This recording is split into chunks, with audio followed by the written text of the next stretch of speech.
Game Over Brasil, bom dia, boa tarde, boa noite. Não deixe de se inscrever, que eu sempre esqueço, estamos crescendo. E hoje, pelo título, vocês já devem imaginar.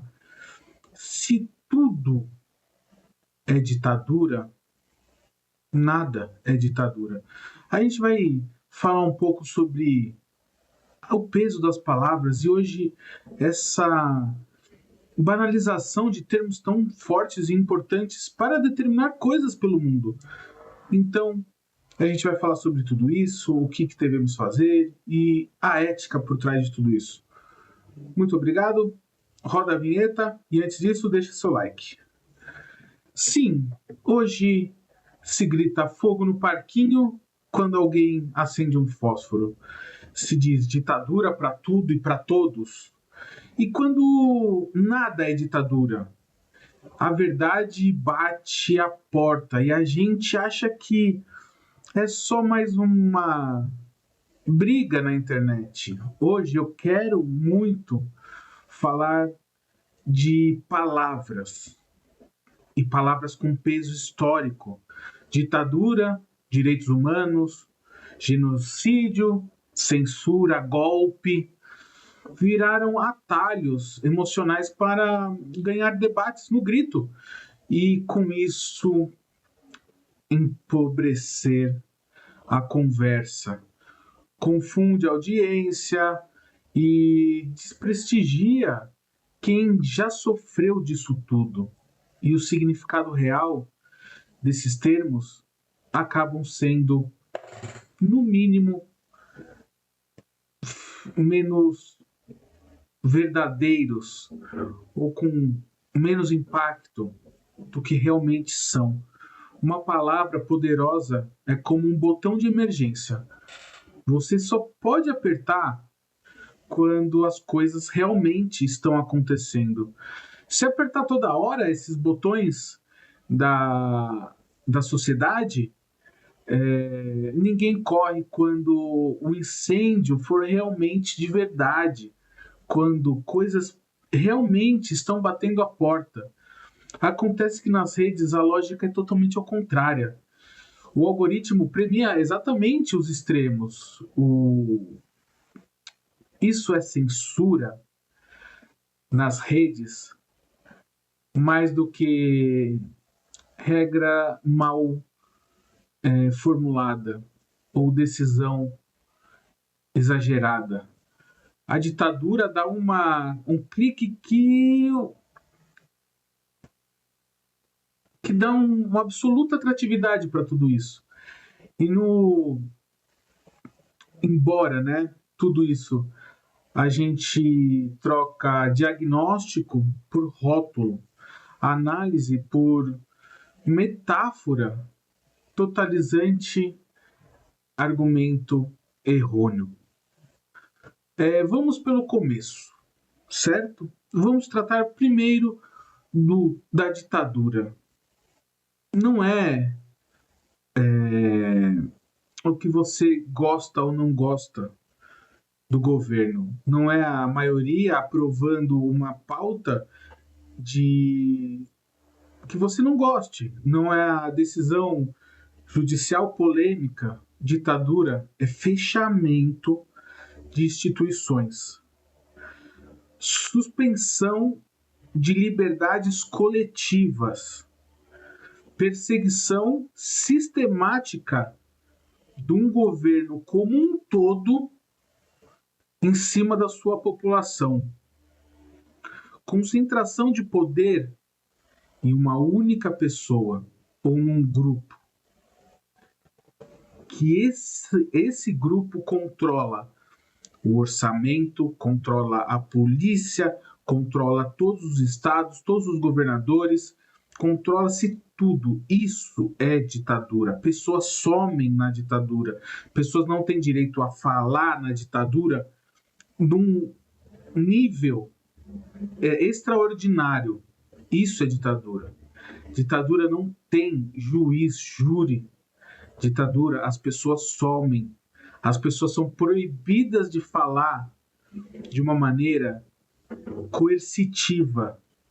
E não é uma pessoa ou duas pessoas, é um povo inteiro. Quem passou pela ditadura sabe como é. Quem estudou a ditadura entende como é.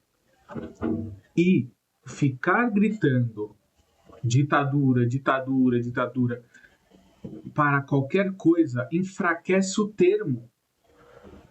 O que vivemos hoje não chega nem a 1% do que poderia ser uma ditadura. Não faz sentido comprar coisas sérias com decisões que você não gosta, com políticos que você não gosta. Então o termo se perdeu. Se por um acaso no futuro realmente tivermos perto de uma ditadura, esse termo não acenderá alarme em ninguém. Esse termo não chegará a fazer efeito nenhum.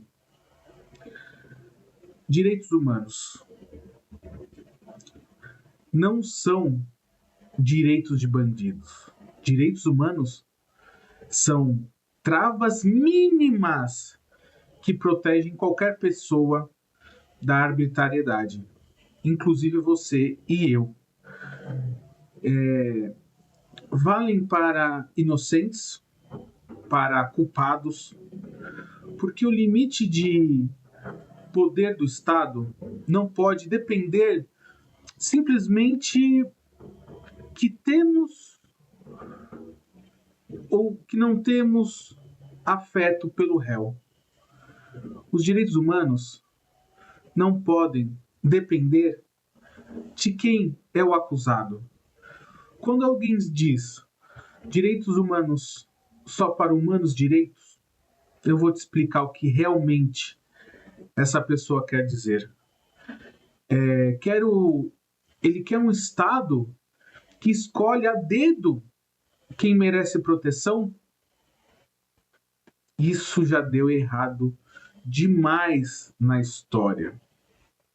Direitos humanos são para todas as pessoas deste país e deste mundo, de acordo com a ONU e a resolução da ONU.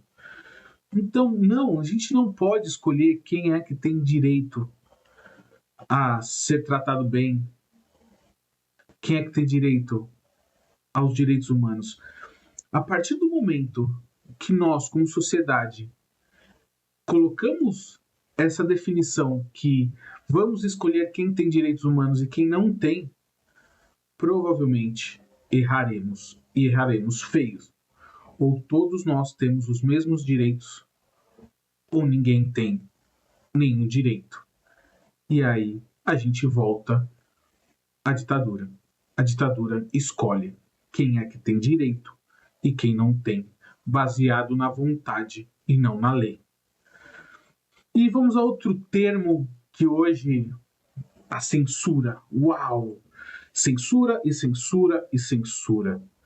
Não é alguém que te critica duramente. A censura não é um jornal que recusa publicar uma matéria. Não é um boicote voluntário do público. Não é uma regra de moderação das plataformas, um pouco transparente e um pouco não. Censura é muito diferente. É a restrição prévia e coercitiva ao conteúdo por quem tem o poder de punir. E a censura não como se diz, a censura hoje está sendo confundida com decisões que pessoas estão cometendo crimes na internet e para parar esses crimes está dando decisões que elas não podem mais usar a internet. E isso está sendo encarado como censura. E não, isso não é censura. A censura, ela vem na coerção. Então, a censura seria, agora ninguém mais pode usar redes sociais no Brasil. Agora ninguém mais no Brasil tem acesso a jornais. Senhores jornais, agora, quando vocês forem publicar, tem que passar por nós, os censores, como existiu na ditadura aqui, na China, na Rússia, em todos os países que há censura na mídia. Não é eu vou falar o que eu quero e depois vem uma ordem para retirar aquilo do ar. Não, não, não. A censura é você só vai publicar quando eu autorizar. Eu vou contar um caso que aconteceu comigo ontem no vídeo que eu falo sobre Israel e o Hamas. Vídeo complexo, vídeo difícil de fazer, usando as palavras corretas, muito cuidado, porém eu cometi um erro. Eu fiz uma thumb e eu fiz um título muito chamativo e que sim estava na linha tênue entre a censura da plataforma e a explicação acadêmica. Pois bem, a plataforma veio e me deu um strike. Eu recorri e hoje eles viram que sim, o vídeo não tem nada a ver com as políticas da plataforma, mas estava muito em cima. Não tem problema, eu não esperei nem eles me responderem, eu já troquei a thumb, troquei o título, coloquei o vídeo de novo no ar e o vídeo passou normal. Mas entenda, eu publiquei esse vídeo. Eu tenho as regras da plataforma. Eu sabia até onde eu podia ir. Mas mesmo assim a plataforma me censurou. Aí eu me expliquei e o vídeo voltou ao ar. Entenda, são regras. E essas regras têm que ser cumpridas. Se não há poder coercitivo nisso tudo, porque eu publiquei, a plataforma não me obrigou a não publicar, ela não me obrigou a não escondeu minha voz. Ela publicou. E aí, depois, ela viu que estava fora das políticas dela, que poderia estar passando notícias falsas ou algum crime de ódio. E depois eu recorri, ela verificou e viu que não era nada disso. Numa censura verdadeira, não tem essa de eu publicar, depois eu recorrer e depois ela liberar. Na censura acabou. Antes de eu publicar, a plataforma falou assim, esse vídeo não, e acabou. Ou o governo ia falar, não, isso aqui não existe, isso aqui não vai pro ar e acabou. Vou recorrer à justiça. Não tem recorrer à justiça. Não tem justiça numa censura. Certo? Então aí a gente vai para um tema difícil, que é o genocídio. Não é sinônimo de tragédia, de massacre ou de guerra terrível. Sim, essas coisas são abomináveis, mas uma coisa não tem a ver com a outra. O genocídio exige intenção de destruir um todo ou uma parte de um grupo enquanto grupo. É um termo jurídico que é muito bem determinado. É um tipo penal com elementos específicos. Então não é uma coisa simples. Não é uma palavra sem contexto para ser usada ao seu bel prazer para simplesmente ganhar uma discussão no grito. Todas essas palavras que nós estamos falando hoje são utilizadas para ganhar discussão no grito. E não é por aí. Porque quando for precisar realmente usar essas palavras, elas vão estar tão banais, tão sem força, que nós não conseguiremos utilizá-las para alerta. Só entenderemos quando estivermos dentro de uma ditadura, dentro de uma censura. E aí já é tarde demais. Não se usa termos complexos para ganhar batalhas ridículas. E a gente vai para o último termo, que sim, esse quase aconteceu aqui no Brasil, mas que também se fala ao torto e à direito, que é a palavra golpe de Estado. Não é perder a eleição. Não é uma decisão que você considera injusta. Não é um protocolo de impeachment seguindo as regras. Então, golpe é ruptura fora do jogo para mudar quem manda, certo? O impeachment da Dilma não foi um golpe. Foi feito dentro das regras do jogo. Tudo bem que aquilo desandou em tudo outras coisas. Mas ali ela perdeu nas leis, nas regras do jogo. Por quê? Perdeu o controle do Congresso. E quando se pega o tabuleiro, vira de cabeça para baixo e se diz, acabou, agora valem minhas regras, isso é golpe. Se o que houve foi um abuso dentro das regras, é outra coisa. Então, entenda, no impeachment da Dilma, se teve um abuso dentro das regras, se distorceram o crime que ela fez, tudo bem, é uma discussão que sim, deveria ter sido feita. Mas não, colocou-se o tema golpe e acabou com toda a discussão. E a palavra golpe ficou banalizada. Bolsonaro, golpe, com provas e documentos, tentou o exército, tentou não sei o quê, tem todas as provas lá.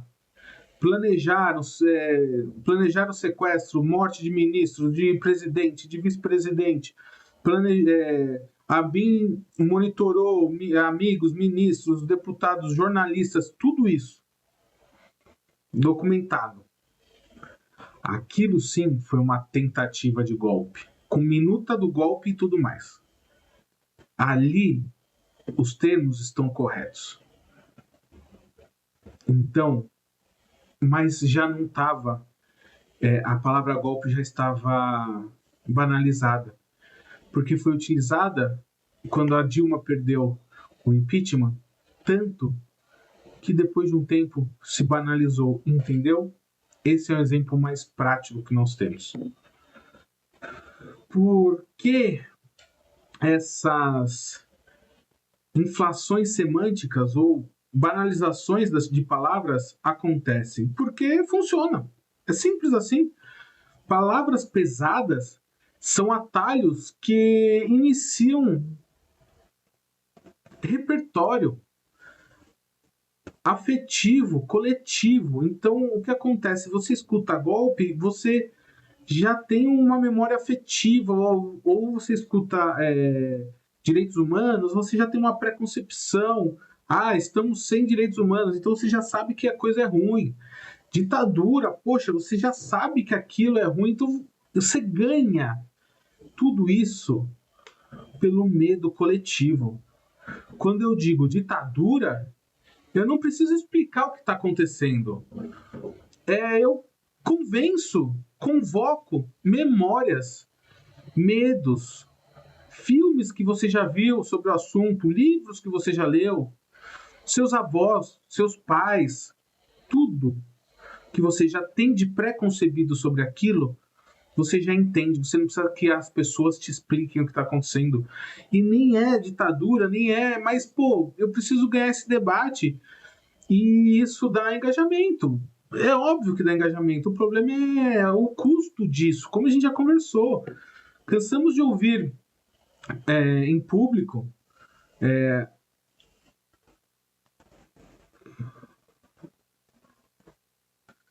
cansamos de ouvir isso em público e acabamos abolindo a escala de gravidade disso tudo. Criamos um terremoto onde tudo parece igualmente horrível. Então, se tudo tá ruim, entendeu? Não precisa. Ditadura, tá tudo muito ruim. E você acaba pegando isso e deixando as coisas mais com medo. E nem teremos onde tudo é horror, mas ninguém se dá ao trabalho de diferenciar, investigar, é, calibrar a resposta. O debate vira sirene branca. Barulho permanece que ninguém escuta. E tem um efeito colateral em tudo isso, e muito perigoso. A impunidade semântica, o que significa? As pessoas falando isso de qualquer jeito e sem ser responsabilizadas pelos absurdos, quem usa o termo máximo fecha a porta para a conversa. E é isso que estamos aqui tentando diariamente fazer, conversar e explicar que nem tudo que está escrito aí, falado aí, é exatamente isso. Se é ditadura, não há diálogo, certo? Se é genocídio, qualquer nuance soa como cumplicidade. Se é censura, todo limite de dano vira a mordaça. A palavra vira arma. E o armamento semântico é eficiente para silenciar adversários, mas é péssimo, horrível, e o que estamos vivendo para construir soluções. Como fugir disso? Vamos lá. Recuperando o gosto pela precisão. Aqui eu tento ser o mais preciso possível. Lógico, às vezes a gente faz vídeos de brincadeira, vídeos de historinha para dar uma risada, principalmente aos domingos, mas é a precisão do discurso. A gente não precisa frieza clínica nisso tudo. A gente precisa de honestidade intelectual. Antes de rotular ou descrever o que aconteceu exatamente, quem fez, por qual instrumento, como qual alcance, com que justificativa, houve recurso, houve controle, houve alternativa, isso não diminui a gravidade do que você está denunciando. Então, colocar as palavras certas para responder ou para acusar é fundamental hoje.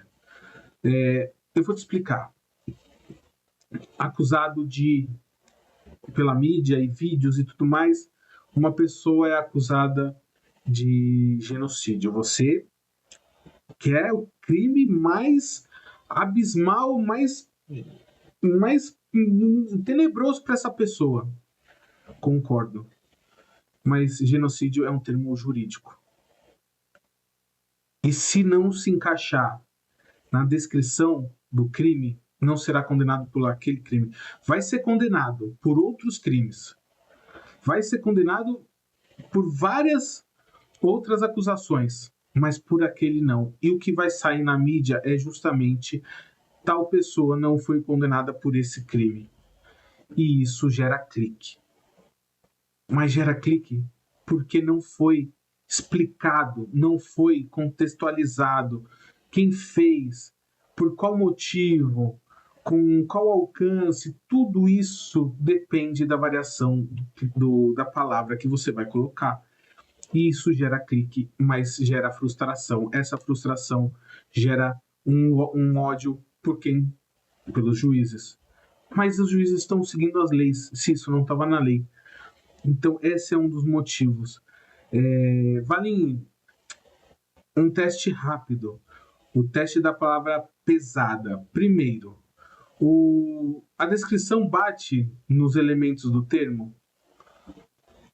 O que nós estamos falando? Ditadura bate no que é ditadura? Se não bate, a gente já sabe que esse termo não dá para ser usado. Se eu digo censura, existiu proibição prévia coercitiva por autoridades? Existiu? Não existiu? É censura? Porque as coisas têm métodos, as coisas têm nomes, as coisas têm descrições. Segundo, existe termo intermediário mais adequado, como abuso, excesso, ilegalidade, descumprimento, ameaça, intimidação, boicote, manipulação. Terceiro, que consequência o rótulo produz? E esse é interessante. Ele abre conversa ou encerra?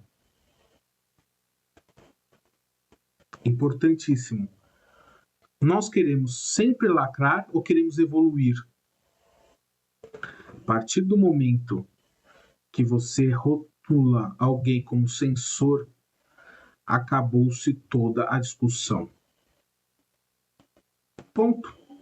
Você para de entender, para de conversar, para de crescer como sociedade. Você simplesmente rotulou ele.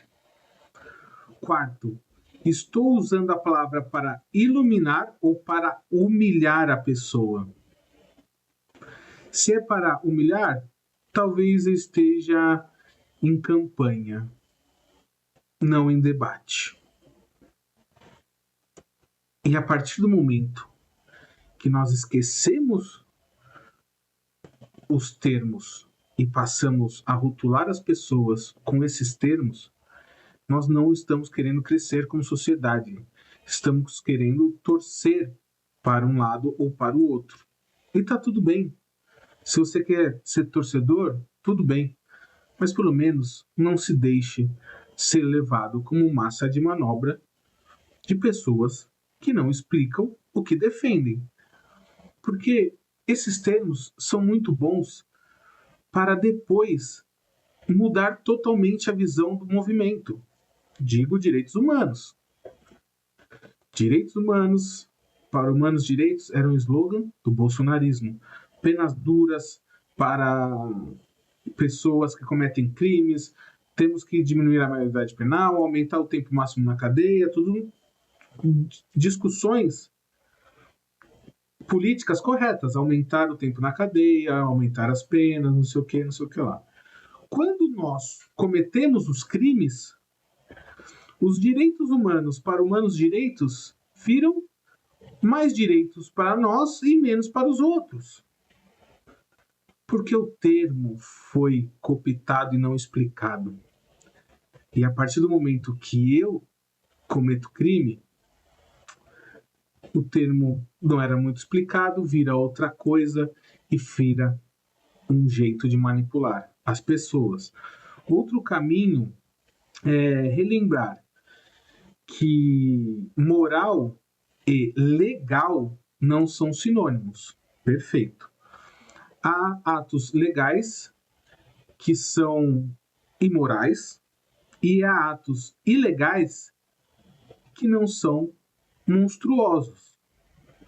Misturar os planos, criar injustiça e argumentos frágeis, quando eu digo é crime para qualquer conduta que eu deteste, eu abro mão de discutir ética, discutir política e discutir sociedade. Incentivos à cultura, tudo some. Eu terceirizo tudo para a pena e o penal não dá conta de organizar uma sociedade inteira. Também precisamos cuidar dos algoritmos. Também precisamos cuidar das analogias históricas. Comparações podem iluminar quando são precisas e limitadas.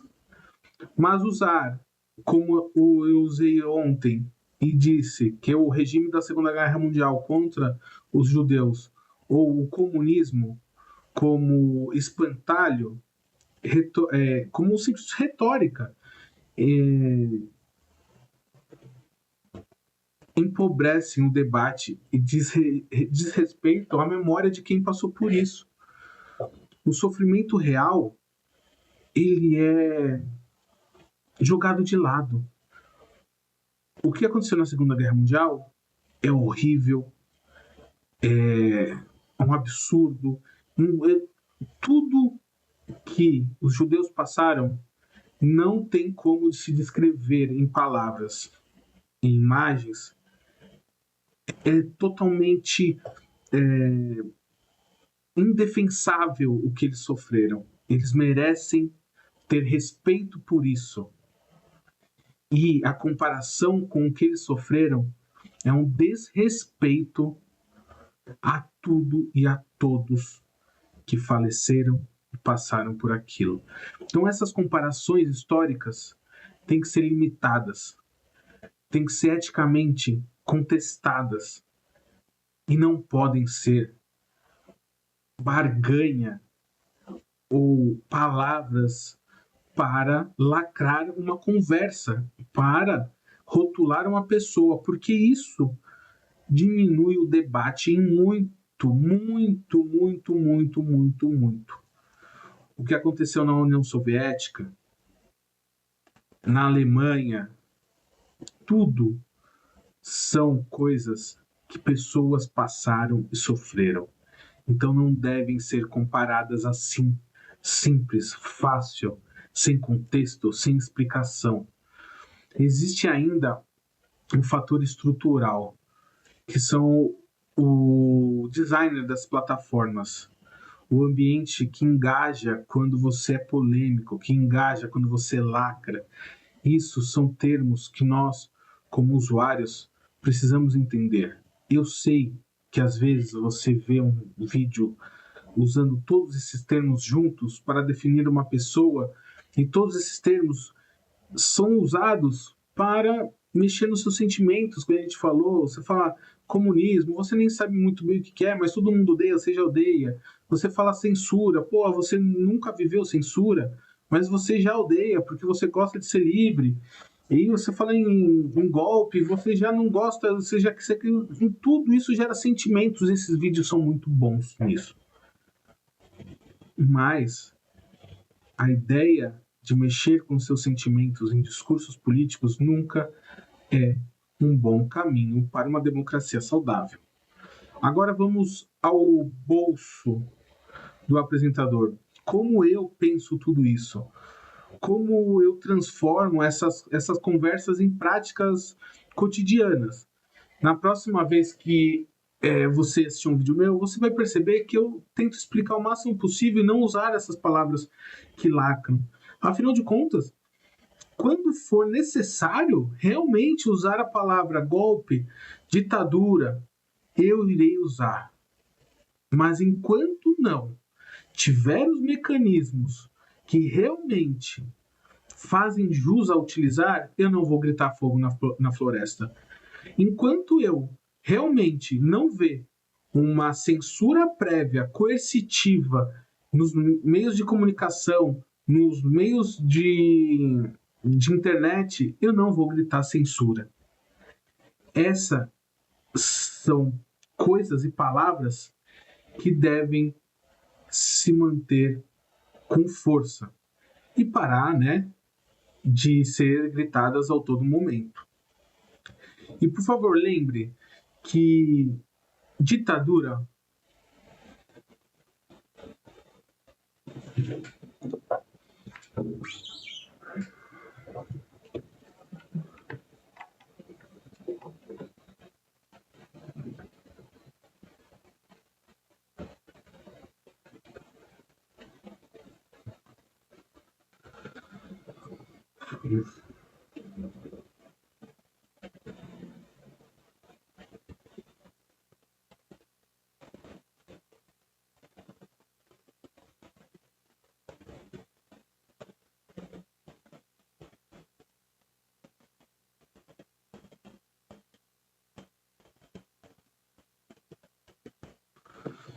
e tem mais.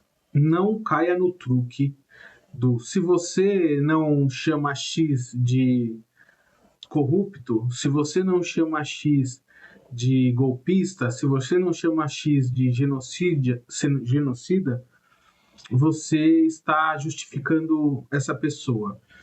Esse é um falso dilema. Você pode condenar com toda energia um massacre, um crime de guerra, uma atrocidade, e ainda assim preservar a palavra genocídio, para quando houver o elemento central, a intenção de destruir um grupo enquanto grupo, precisa da precisão, não do enfraquecimento da denúncia. Ela é forte, a palavra, então ela tem que ser usada nas horas certas e não sair banalizando qualquer tipo de palavra. No fim, essa conversa não é sobre semântica por vaidade, é sobre proteger o espaço público do alerta falso. Democracia precisa de vocabulário confiável e claro das pessoas, dos agentes, dos influencers e de tudo. Se a gente demonizar as palavras que nomeiam os horrores, a gente desarma a sociedade para quando o horror real aparecer, a gente não está preparado.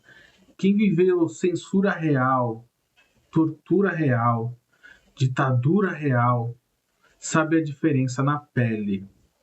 E muitos nem descobriram isso. Sumiram antes de entender melhor o que era a ditadura e a censura e tudo mais. O nosso dever é honrar essa memória, não transformá-la em figurinha de WhatsApp. Então, proposta simples para a semana que a gente vem por aí. Antes de postar, pare 30 segundos, leia em voz alta o título que você escolheu. Pergunte se ele acende a luz ou só levanta poeira. Procure uma versão mais exata dos fatos. Dê uma pesquisada. Se você não entende o que é o termo, não precisa ficar repetindo ele. Dá uma perguntada. Pode perguntar para mim, ou uma pesquisada. Se a mais exata a fonte for menos chamativa, compensa os argumentos utilizados nela. Entregue algo que as pessoas queiram compartilhar e que seja verdade e que ela contribua para a discussão, não que ela encerre a discussão com esses termos que nós discutimos nesse vídeo. Esse vídeo, ele tem como objetivo explicar para você que todos esses termos que nós conversamos, eles são fortes. Eles têm bagagem histórica. Pessoas sofreram por esses termos. Pessoas sumiram por conta deles.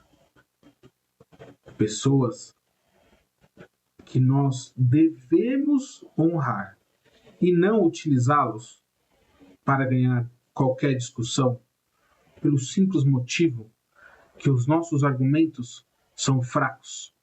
Se os seus argumentos são fracos ao ponto de você precisar usar esses termos, ou você está errado, ou você precisa estudar mais. Muito obrigado, você ficou aqui até o fim. Não deixe de se inscrever, comente e compartilhe, e valeu!